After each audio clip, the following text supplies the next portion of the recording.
পত্রিকার স্বাধীনতা চাই। বিএনপি ক্ষমতায় গেলেও আমি আমার ভাই সালাউদ্দিন আহমদকে বলবো, আপনার সামনে বা তোমার সামনে আমার এত কথা বলা ঠিক না, তবু আমি বলতে বিএনপি ক্ষমতায় গেলেও পত্রিকার স্বাধীনতা রক্ষা করতে হবে।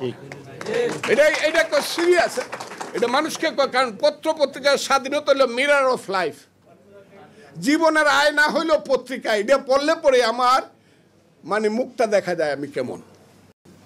ইলেকশন দেন, দেশটা তো 18 কোটি মানুষের, তারাই তো মালিক। মালিককে দিকে আপনি তো পারতেছেন না চালাইতে। সংবাদপত্রের স্বাধীনতা আছে বলতেছেন, তারা কিছু কয় না, চুপচাপ, কিন্তু তারা কিন্তু ভিতরে ভিতরে শুনেন, পটাশিয়াম সাইনেট খাইলে কিন্তু মিষ্টি লাগে, কিন্তু 1 সেকেন্ডের মধ্যে মানুষটা মারা যায়। মিষ্টি দিয়েও কিন্তু মানুষকে মারা যায়। আপনি যে গরু জব করেন গিয়া পত্রিকা অফিসের সামনে, এইটা কামটা কি করেন? এই কামটা ভালো করেন। কই ফজলুর রহমানরা, সালাউদ্দিন আহমদ তো এইভাবে পায় না। বাচ্চা বাচ্চা ছেলে পেলেরা নাতির সমান, এরা 1.5 ঘন্টা যাবত তাদেরকে টেলিভিশন দেখান, পত্রিকায় বড় হেডিংয়ে তুলেন, জাতীয় পত্রিকায়। কেন, কি করতেছেন আপনারা? সব বাদ দিয়ে দিবেন, বাপের আগে পুত্রে নিয়ে দেবেন গা? না। হ্যাঁ, সেই সন্তান যদি সুসন্তান হয় মাথাও তুলে রাখবো, এবং মাথায় তুলে রাখছি, সেই সন্তানদের পিছনে দাঁড়াইছি। ওরা যেমন আমার সন্তান, আমার নিজের 2টা সন্তান আছে, 2টাই, একটা ব্যারিস্টার, একটা 5 বছর আগে ডাবল-MA পাস করিয়া এরপরে গিয়ে 3টার সময় রাত্রে গিয়ে রাস্তায় নামছে। আপনার ছেলেও নামছে। ওনা কেউ রাখতে পারি না আমরা সন্তানদেরকে ঘরে রাখতে, সবাই নামছি আমরা। কি নাকি শুধু তারা নামছে? আমরা সব না। আমার 2টা ছেলে গেছে, রাত্রে ঘুমাইতে পারি না, 5 দিন বাসায় আসে না। ছেলের এই জায়গায়, তোমরা তো ছাত্র না, তোমরা তো ব্যারিস্টার। ব্যারিস্টার টেরিস্টার বুঝি না, হাসিনারে পতন না করে আইতাম না, মরলে মরবো নাকি? আপনাদের ছেলে পেলেরা এরকম গেছে না? আমরা সবাই মিললে হাসিনারে তাড়াইছে। ওই যে আমি বলছি, হাসিনা যাক, আজরাইল আসুক, আমার আপত্তি নাই। এখন যে জায়গাটা হইতেছে, সেই জায়গাটায় কেন বলা হবে? ছেলেরাই বা কেন বলবে? তারাই বা কেন সমর্থন করবে যে মুক্তিযুদ্ধ যারা করছিলাম মুসলমান, তারা আল্লাহর কাছে মাপ চাও? কথাটা আমি হাসা কইছি না মিশা কইছি? এই কথাটা কেন বলবেন? কে বলতেছে? ইসলামী ছাত্র শিবির, তাদের নেতা আবার শিবিরের নেতা সমর্থন করতেছে। আর শিবির এমন একটা দল যেটা জামাতের সঙ্গে একদম যুক্ত। জামাত নিঃশ্বাস না ফেললে শিবির নিঃশ্বাস ফেলতে পারে না। কাজে শিবিরের কথাটা জামাত ইসলামের কথা। আমি প্রথম দিন বলছি, জামাত ইসলামের চরিত্রের অনেক পরিবর্তন, তারা সুন্দরভাবে আগাচ্ছে। কারণ জামাত ইসলামের আমিরে আমি চিনি, যত দেখে না করে পাকনা দাড়ি টাড়ি, ওনাকে আমি সালাম দিই, কিন্তু বয়সে আমার 5 বছরের ছোট উনি। আমি ওনাকে দেখছি, উনি জাসদ ছাত্রলীগ করে না। আমি মিথ্যা কথা বললে আপনারা জানেন, দেখেন উনি জাসদ ছাত্রলীগ করতো, মান্নাদের কর্মী ছিল, মাহমুদুর রহমান মান্নাদের। উনি খুব সুন্দর ভালো কথা বলে। আমি মনে করছিলাম এখন বুঝি বাংলাদেশ অপাইব, কিন্তু না। তারা পরে দেখা গেল ফ্র্যাঙ্কেস্টাইনের ভূমিকা অবতীর্ণ হয়েছে। যে আশ্রয় দিছে তারা খাইতে চায়। কথাটা খুব ঠিক। 18 সনে যদি বিএনপি, যদি ধানের শীষ মার্কাটা কার বলেন আপনারা? বিএনপির। তাদের পাল্লা মার্কা ছিল না। বিএনপির মার্কা দিয়ে তারা ইলেকশন করছে। বিএনপির আস্তিনের নিচে তারা আশ্রয় নিয়ে পলিটিক্সটা করছে 18 বছর 20 বছর। এখন যেন মনে হয় নৌকার ধানের শীষ 2 সাপের 1 বিষ নাকি?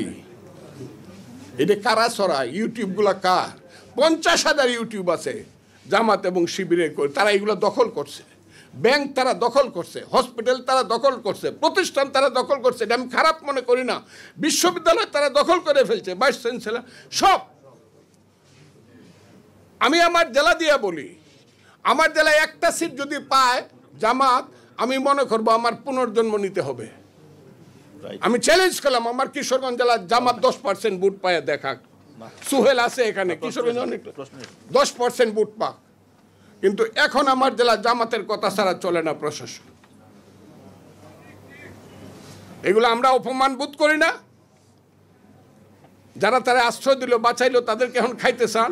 এখন আবার মনে করেন বিএনপি দরকার নাই, আমরা ইলেকশন করে আমরা পাস করে ফেলবো। বিএনপিকে ভুলে গেছেন যে বিএনপি আপনাকে সমস্ত জায়গাতে আশ্রয় দিছে। দেশনেত্রী বেগম খালেদা জিয়ার 2টা স্টেটমেন্ট যদি মনে না রাখেন, 8 সনের পরে ভুল করবেন। জামাতের পক্ষ হইয়া 2টা স্টেটমেন্ট করছিল, আপনারা পড়েন সেই 2টা স্টেটমেন্ট, একটা 12 সনে, একটা 13 সনে। তখন উনি বিরোধী দলের নেত্রী ছিলেন। আপনাদেরকে আশ্রয় দেয় নাই? দেশনেত্রী বেগম খালেদা জিয়ার মতো মানুষ পাইবেন, এখন আপনি বলে ফেলবেন 2 সাপের 1 বিষ, নৌকার দানের শীষ। কেন? আমরা একসাথে চললে কি হইতো? আপনারা ভালো হন, মুক্তিযুদ্ধকে স্বীকার করেন, আমরা মুক্তিযুদ্ধকে স্বীকার করব। আপনি ইসলামকে বলেন, আমিও ইসলাম স্বীকার করি, ইসলামী শাসন চান, আমিও চাই, তবে ভোট করে আসেন। কি কথাটা আপনারা মানেন কি না? ওনারা যদি শরিয়া আইন করতে চায় আমার কোনো আপত্তি নাই। ওই যে মামুনুল হক সাহেবরা বড় বড় খুব কঠিন বক্তৃতা করে, অনেক কঠিন, এগুলো ভালো লাগে না এই দেশে। এটা মুক্তিযুদ্ধের দেশ, করুক। তারা যদি ইসলাম কায়েম করতে চায় কিভাবে করবে? লাঠি দিয়া নাকি ভোট দিয়া? বলেন আপনারা। তাহলে তারা যদি ভোট পায় আমরা তাদেরকে সেলিউট দিব, আপনারা ইসলাম কায়েম করেন, কিন্তু ভোটটা ঠিকভাবে করেন। অনার্থক দেশে গন্ডগোল। আমাদের নেত্রী বলছে, আমাদের নেতা বলছে পরশুদিন জনাব তারেক রহমান সব কিছুর সমাধান, ওই যে সংস্কারের সমাধানও ভোট, তাড়াতাড়ি ভোট দেন। বলছে কি না কথাটা? ভোট দেন, আগে নির্দিষ্ট হোক, নির্ধারিত হোক এই দেশে কে মেজরিটি। আপনারা আবার করেন না বঙ্গবন্ধুর কথা বললেই কোন ফজলুর রহমান আওয়ামী লীগ করে। আরে আওয়ামী লীগ করবো, আমি তখন 18 বছর যাবৎ বিএনপি করি। বঙ্গবন্ধু শেখ মুজিবুর রহমান সবাই যখন ইলেকশনের কথা না করছে, যখন বাসানি নিয়ে কমিউনিস্ট পার্টির স্লোগান দিছে, তাদের কমিউনিস্ট পার্টি রইল তো ওই হারামজাদা জনগণ, রইল তোদের নির্বাচন, আমরা গেলাম সুন্দরবন। মুরব্বীদের এটা মনে থাকার কথা।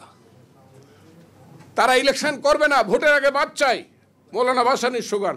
শেখ মুজিবুর রহমান বলছে যে না, আমরা আগে ভোট চাই, কারণ আগে নির্ধারণ হোক বাংলার নেতাকে। আমরা ভোট চাই, আগে নির্ধারণ হোক বাংলাদেশের মেজরিটি কে। এইটা কি দেশনেত্রী বেগম খালেদা জিয়া, তারেক রহমান, বিএনপি, নাকি জামাতে ইসলাম বা অন্য কেউ? এইটা আগে নির্ধারিত হোক কারা মেজরিটি। এখন আমিও এক ধরনের কথা বলবো, আমি বিএনপি নেতা, আমার ভাই সালাউদ্দিন আহমদ স্থায়ী কমিটির নেতা এক ধরনের কথা বলবে, আর আমার পেটের বাচ্চাটা বলবে আমি কি আপনার চেয়ে কম নাকি? এটা তো এই বেয়াদবি তো হইতে পারে না এই দেশে, এটা হইতে দেওয়া উচিত না। ছেলেরা যদি দল করে, ছাত্ররা যদি দল করে, ছাত্ররা কোথায় দল করছে? পৃথিবীতে একটা দল ছাত্ররা করছে, সারা দুনিয়াতে। এটাও বোধহয় ছাত্ররা জানে না। এটা হলো উনি যেখানে ছিলেন আসামে, প্রফুল্ল মোহন্তর নেতৃত্বে একজন ছাত্র নেতা ছিলেন, তার নেতৃত্বে একটা দল হয়েছিল। আর পৃথিবীতে এইভাবে খালি ছাত্ররা একটা দল করে ফেলবো কেন? তারা লেখাপড়া করবে না? 3টা জেনারেশন নষ্ট করতেছে তারা। ইউনূস সাহেব এটা দেখেন না? ওনারা তো আমি মাথার উপরে রাখি, শুধু সমন্বয় হওয়ার জন্য। আগে 9-10 পরীক্ষা দিতে লিখতাম এইম ইন লাইফ, ডাক্তার হব, ইঞ্জিনিয়ার হব, সমাজকর্মী হব। এখন ছেলেরা লিখবে সমন্বয়ক হব, কারণ সমন্বয়ক হইলে অনেক লাভ। ইউনূস সাহেবের সামনে গিয়ে পায়ের উপরে পাও তুললে বৈশা বলা যায় এটা করেন। ডিসি সাহেবের সঙ্গে কে দমক দেওয়া যায়। সচিবালয়ে আমি এইখান থেকে সচিবালয়ে 100 গজ দূরে আমি চ্যালেঞ্জ করলাম, এইখান থেকে চ্যালেঞ্জ করলাম। শুধু জামাতে ইসলামের অনাকাঙ্ক্ষিত ক্ষমতায় যাওয়ার লোভের জন্য দেশটা আজকে কালো অবস্থানে পড়ছে, খারাপ অবস্থানে পড়ছে। আমি চ্যালেঞ্জ করলাম, ওনাদের ছেলেরা ওখানে বসে রয়েছে ওই সচিবালয়ে, সচিবের রুমে দেখা যায় না, ওই মন্ত্রীর রুমে, উপদেষ্টা রুমে দেখা। কিন্তু বদলি কে হবে ওনারা বলেন, চাকরি কে পাবে ওনারা বলেন, ওই জামাত ইসলামের কর্মীরা ওখানে বলেন, শিবিরের ক্যাডাররা বলেন। আমি চ্যালেঞ্জ করলাম, আপনি বললেন দেখায় দেন। আমি বললাম আপনারা খুঁজ নেন। বাতাস যেমন দেখা যায় না, গায়ে লাগে, উত্তর থেকে আসে না, দক্ষিণ থেকে আসে, এইটা বাংলাদেশের মানুষের গায়ে লাগতেছে। এবং আমি খুব কঠিনভাবে বলছি, আমার ভাই, যদিও বয়সে সে ছোট, আমার ভাই রিজবি, রুহুল কবির রিজবি 3 দিন যাবৎ বলতেছে যে জামাত শিক্ষা এবং স্বাস্থ্য এই 2টা টোটাল ডিপার্টমেন্ট দখল করে নিয়ে গেছে। বলতেছে না কথাটা? কেন? আপনি ছাত্র, আপনি জামাত, আপনি তো এই সরকারের অংশ না। আপনার ছেলেরা কেন সরকার চালাইতেছে সচিবালয়ে বৈশা? আমরা কারা? আমরা কিছু করি নাই। আমরা বিএনপি, আমার পজিশন হলো আপনার তুলনায় আমি 80%, আপনি 6%। আমি তো আপনাকে চাই একসাথে বসি, ছেলেরা একসাথে বসুক। নির্বাচনের যে সংস্কার যেটা, এটা দ্রুত করেন। কিভাবে ইলেকশনটা হবে, সুষ্ঠু ইলেকশন কিভাবে হবে? গত 3টা ইলেকশন যে হারামজাদারা করছে, দিনের ভোট রাইতে দিচ্ছে, নিশিরাইতের এমপিদেরকে বাদ দেন, এদেরকে অ্যাবডু করেন, এরা ইলেকশন করতে পারবে না। যত রিটার্নিং অফিসার ছিল 18 সনে 24 সনে ওইগুলোকে রাখেন, ওরা করতে পারবে না, রিটার্ন দূরের কথা, আর যাইতেই পারবে না এটার কাছে। যত যদি পারা যায়, ওইটা আমি সবটা বলি না, প্রিসাইডিং অফিসারও যারা ছিল, কোন স্কুলের হেডমাস্টারকে, এদের নামগুলো আপনারাও করেন, নোট করেন, করে সুন্দর একটা ইলেকশনের ব্যবস্থা করেন। সবাই মিলে ইলেকশন করি, ছেলেরা দল করবে, তাদেরকে আগেই অভিনন্দন জানালাম, তারা আসুক, তারা যদি বেশি পায় আমরা স্যালিউট দেবো, আমাদের সন্তানেরা আমাদের দেশের দায়িত্ব পালন করবে। কিন্তু বিনা কারণে প্রতিদিন ঝগড়া করা, বিবাদ করা, এই করা এই করা, কোনো সংসার তো চলছে না। প্রতিদিন হাজার হাজার মানুষ আইতেছে শাহবাগে, শত শত মানুষ আইতেছে প্রধান উপদেষ্টার অফিসে, আমি এইটা চাই ওইটা চাই, ওইটা, সংসার চলতেছে না। পুলিশ নাই এই দেশে, আইন শৃঙ্খলা নাই এই দেশে, বিপদে পড়লে বুঝবেন কারো কাছে যাওয়ার সুযোগ নাই। যদি এমপি ইলেকশন হয় 300 জায়গাতে 300 পিলার দাঁড়াবে, এমপি কোন দলের আমি জানি না, মানুষ বিপদে পড়লে বলতে পারবে এমপি সাহেব ভাই আমি তো এই বিপদটায় পড়ছি, আমার একটু দেখেন, কথাটা ঠিক আছে না? এখনকার ঐক্য চাই, সুন্দর ঐক্য চাই, পত্র পত্রিকার স্বাধীনতা চাই। বিএনপি ক্ষমতায় গেলেও আমি আমার ভাই সালাউদ্দিন আহমদকে বলবো, আপনার সামনে বা তোমার সামনে আমার এত কথা বলা ঠিক না, তবু আমি বলতে বিএনপি ক্ষমতায় গেলেও পত্রিকার স্বাধীনতা রক্ষা করতে হবে। এটা সিরিয়াস, এটা মানুষকে, কারণ পত্র পত্রিকার স্বাধীনতা হলো মিরর অফ লাইফ, জীবনের আয়না হইল পত্রিকা। এটা পড়লে পরে আমার মানে মুখটা দেখা যায় আমি কেমন।